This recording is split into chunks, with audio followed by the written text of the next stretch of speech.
Hi friends, మీరు చూస్తున్నారు జై కువైట్ వ్లాగ్స్ అనమాట. ఇది వచ్చేసి కువైట్లో రోడ్డు దాటడం అనమాట.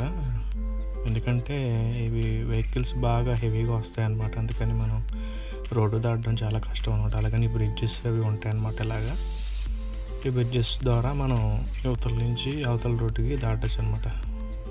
మీకు కొంచెం ముందుకెళ్తే కనపడుతుంది. ఇప్పుడు ఎలాగంటే అది కొంచెం ముందుకెళ్తే కనపడుతుంది, చూడండి గైస్. ఇది 30 నెంబర్ రోడ్ అంటారు. ఇది ఈ రోడ్డు పైన వేసిన బ్రిడ్జ్ అనమాట. ఇది ఈ సైడ్ నుంచి వెహికల్స్ చాలా ఫాస్ట్గా వస్తాయి అన్నమాట. అసలు మామూలుగా చాలా ఫాస్ట్ అంటే చాలా ఫాస్ట్ అనమాట.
చూడండి గైస్, ఆ బ్రిడ్జ్ వచ్చి ఆ స్తంభాలు కనపడుతున్నాయి కదా, ఆ స్తంభాల మీద బిల్డ్ చేశారనమాట. అది చూడండి గైస్, అది ఆ స్తంభాల మీద బిల్డ్ చేసి అవతల నుంచి అవతలకి వేశారనమాట. మిడిల్లో సపోర్ట్ ఇచ్చి బ్రిడ్జ్ చేశారనమాట. అలాగే వెహికల్స్ అయితే చూడవచ్చు మీరు, చాలా ఫాస్ట్గా వస్తున్నాయి.